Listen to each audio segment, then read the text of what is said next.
Hey guys, Moon Elf here. I just wanted to talk to you about the greatest game I've ever played, or I have played in such a long time. And that game is Elden Ring. I have never played a Souls game before. I've been putting it off for such a long time. I don't know why. I've just kind of had it, and I've never really jumped in or put my feet into the game until Elden Ring came out. But holy shit, this game has blown my socks off. Like, this is the game I'm going to be playing for a long time.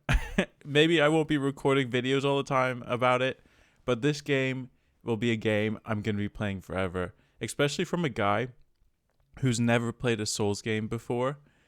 This just kind of rocked my world, kind of pushed me in a crazy direction I was not expecting to go. I was expecting to play, Lost Ark forever, but no, it's Elden Ring. Elden Ring is the chosen one, my precious. But it's just, how do I explain this game? It is a game that makes you feel incredibly challenged, but also it's so rewarding when you actually defeat a boss. There's so many different ways you can play as your character. You can change your character into a sorcerer or whatever. You can find secrets everywhere. You can change stuff. There's so much stuff I don't know about the game. There's so much I can learn about the game.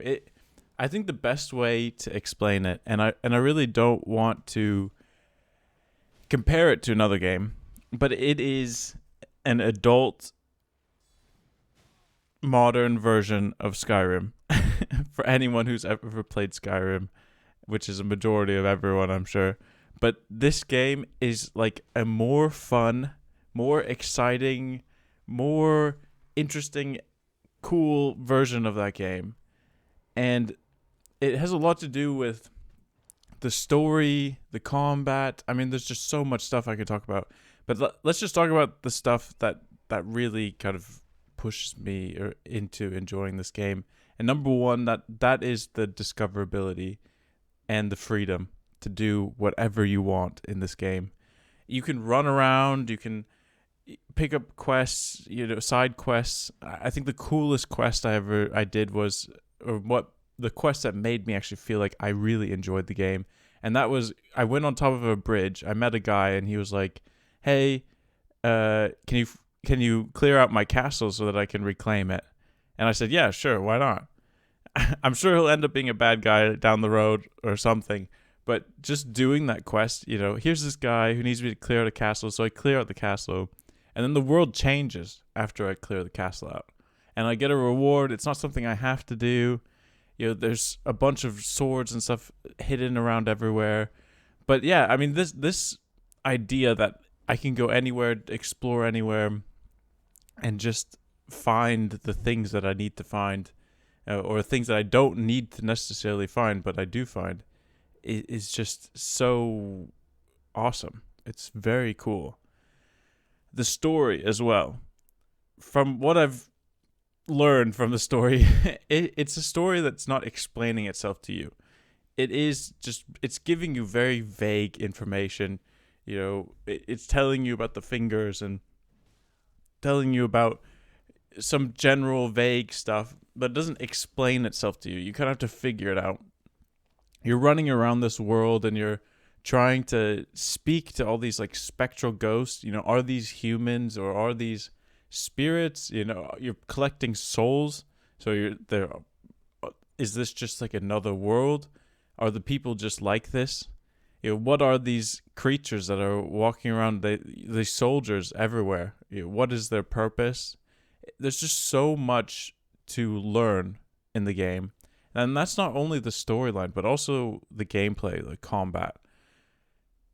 The combat is confusing for a first-time Souls player, and that's good. It's good in the sense that I have a lot of stuff that I can learn. I was fat rolling most of the gameplay that I've done so far, and I've realized that's not good. You should not be fat rolling. So I ended up increasing my dexterity or my fortitude, endurance, and I stopped fat rolling. Um, yeah, it's just incredibly fun. I'm gonna warn people by saying I'm the kind of guy who likes playing these open world games, getting to this like extreme level of strength, and then just rolling everyone.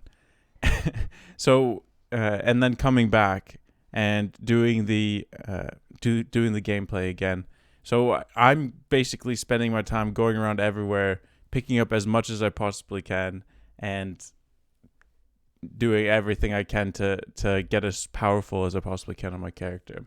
The one thing I'm gonna say right now, and I'm gonna get a lot of flame for this, and I apologize for people who do get a lot of flame for this, but I enjoy going around Skyrim in the game, in open world games, going under the cities and finding these like all these exploits all over the place.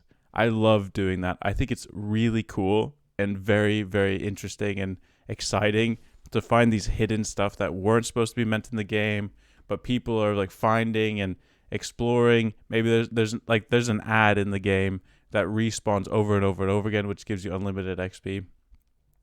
And it is or souls, the soul currency. It is really fun for me. I know a lot of people don't like playing that way, and that's fully understood. And I'm gonna run through the game without doing any exploits at the end or after this run through. But it's fun. I mean, it for me, it's when I see exploits like this, it tells me that this game is big. This game is so big that these people have been working so long on it, and maybe they do know about the exploit, but it's still there. And I don't know. I enjoy it. I like finding all the hidden stuff. I think it's very fun, very cool. And there's lots of stuff, and I think they're interesting because let's say you lose a life, you lose like 10,000 souls or something like that, and it makes you want to quit the game when you lose 10,000 souls, at least at the beginning. But you can go back and like fix it yourself. Maybe it was some bug where your mount jumped off a cliff, which you didn't want it to jump off of, and you can't get your souls back.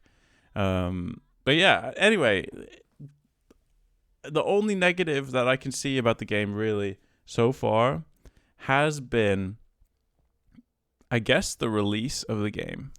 The release and the port to mouse and keyboard. It's been really difficult getting used to the mouse and keyboard in Dark Souls. It was very, very bad the first 2 days, but it improved significantly as they patched it. There's much less screen tearing, so for people who are getting onto the game now, you won't get into that problem. And yeah, I think it is. I think mouse and keyboard is better if you're trying to become like a professional player, but if you're just a regular player, you might want to connect a controller to your computer, because yeah, it is a bit rough for a first time Souls player going with the mouse and keyboard, but you'll get used to it. Anyway, that's my review. I really love this game. I think it's the most fun game I've played in a long time, and I'm going to be playing it for a very, very long time. So I hope you guys liked it, and I'll see you in the next one.